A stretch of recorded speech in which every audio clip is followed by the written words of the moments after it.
Bonsoir YouTube, et ici Largo pour une petite vidéo de test. Test sur, eh bien les amis, Enquête à Los Angeles, que voici. Donc c'est la boîte de jeu qui fait ça. Ce sont des amis de la chaîne, puisqu'on en a parlé donc sur la fameuse vidéo des pigeons. Donc bon, mais là on a trouvé, moi je pense exprimer la vie générale, un bon jeu. Et un bon pigeon. Un excellent jeu. Donc si ça vous intéresse d'avoir la petite critique des Calgus dans leur salon qui viennent de jouer deux scénarios de Enquête à Los Angeles, de Vincent Dutray au dessin et Evan Derrick, eh bien ce sera juste après le générique. Je suis avec Mickaël, Jérôme et Yannou. Salut, salut. À tout de suite.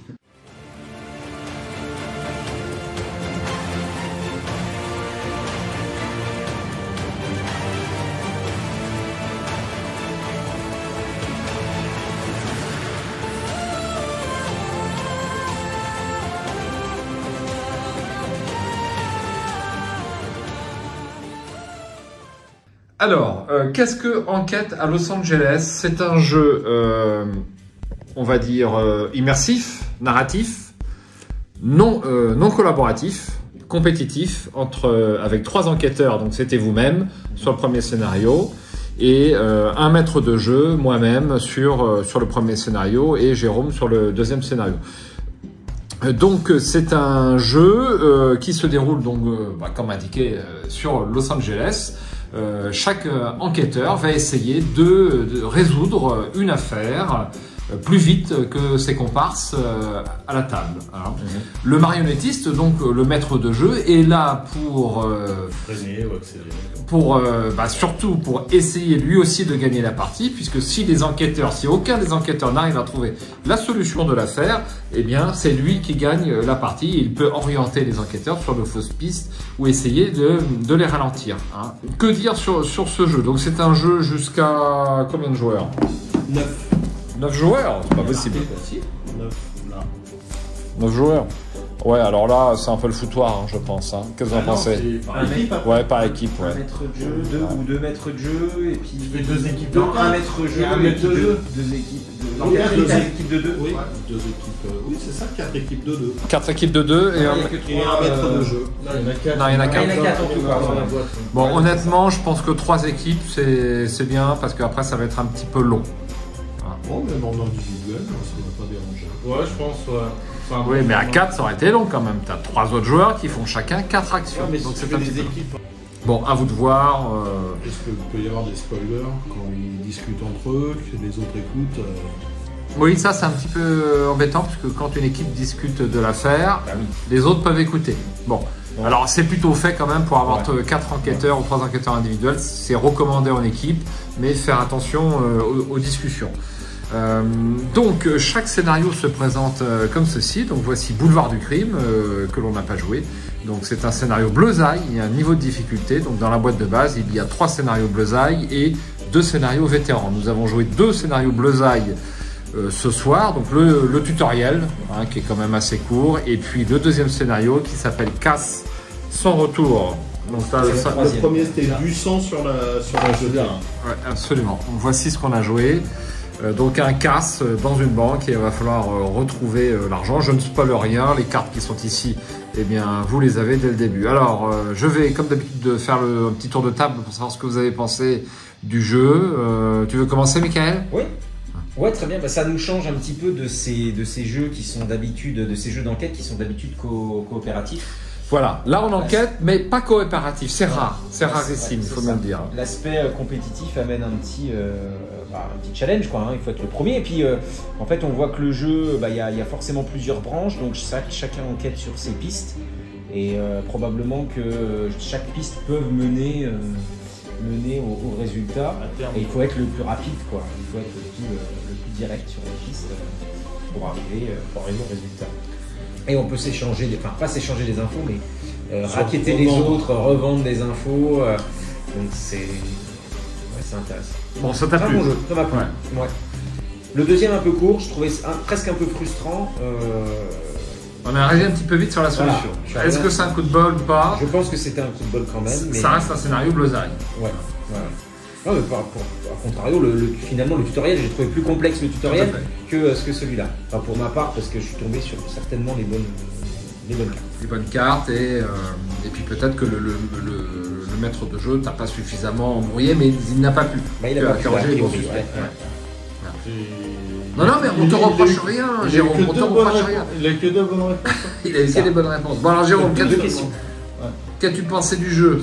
Moi très bien, surtout que moi les jeux d'enquête c'est pas trop mon fort, parce que j'ai pas la logique aux enquêtes et j'ai trouvé ça assez simple d'accès pour moi. C'est pour ça qu'on t'a mis maître du jeu à la Et c'est pour ça que je me suis proposé maître du jeu et en fait non, je pense que oui c'est... Tu prends du plaisir à être maître du jeu? Ouais, c'est sympa en fait. C'est ce que je voulais te demander, oui. Ouais, non, si c'est sympa parce que tu sais les tenants, les aboutissants. Pas de spoil, je vous rassure. Voilà, vous pouvez regarder. Donc ici, vous avez tous les scénarios. Donc les deux rôles t'ont plu. Moi, c'est pareil. J'ai bien aimé les deux rôles. J'ai bien aimé vous débattre avec l'affaire, tenter de ralentir le premier joueur et peut-être d'aider Yann, qui est un petit peu à la traîne, mais finalement c'est lui qui a gagné la partie. C'était tout à fait sympa. Hein. Vraiment une bonne pioche. Alors il y a une vidéo qui existe sur le passe-temps, ils ont bien apprécié aussi, bon, une chaîne un petit peu plus connue qu'ici. Ah bon? Absolument. Pénélope aussi dit que c'est son meilleur jeu. Péné? Non, pardon, Pénélope. D'accord, ok. Sur TikTok. Ah oui, bien sûr, bien sûr, on le connaît. Bon, donc une bonne pioche, alors Jérôme en rejouera? On pourra faire les autres. On va faire les autres. De toute façon, c'est bien, on est à 5, on a déjà fait 2. Donc, Alors, il existe une boîte d'extension, je la rajouterai au montage. Yannou, est-ce que ça t'a plu? Ouais, vraiment un bon jeu. Simple et court. Après les Flammes d'Alberstein, je pense que c'est le deuxième. Le principe est vraiment chouette. Une vraie tension quand moi, sur cette partie-là, j'avançais pas et je vous voyais vous en train de débloquer toutes les cartes secrètes. Je vous disais, punaise. Là, j'ai pris un retard monstre, et en effet, j'avais pris un retard monstre. Non, vraiment chouette, une bonne tension. Des fois, on voit les autres inspecteurs aller sur des murs, on dit merde, ça. Pourquoi ils vont là? Là, je suis vraiment à la bourre. Non, vraiment chouette, bien tendu. Et finalement, comme le disait Michael, on arrive vraiment par plusieurs accès, on arrive à la solution et ça c'est vraiment bien. Donc, même si on était assez loin, il faut être honnête, sur la troisième, sur le scénario 3, Michael avait pris une avance, peut-être un peu de hasard, je sais pas, un peu, mais il en faut. Non mais t'excuses pas, c'est pas grave. Et l'argent, le principe d'argent, de se monnayer, c'est pas mal parce que... Alors on se monnaie pas, utilisons les bons termes, on fait de la corruption, on achète les autres inspecteurs pour tenter de leur soutirer des preuves qu'ils ont déjà découvert. Voilà. C'est ça. Autre chose très habile dans le jeu, eh bien, le marionnettiste, donc le maître de jeu, va pouvoir lancer des fausses pistes, et si l'inspecteur est habile, il peut contester la réponse du maître de jeu et gagner de l'influence sur les différents suspects. Au contraire, s'il se trompe, eh bien, c'est le marionnettiste qui va gagner de l'influence sur l'inspecteur.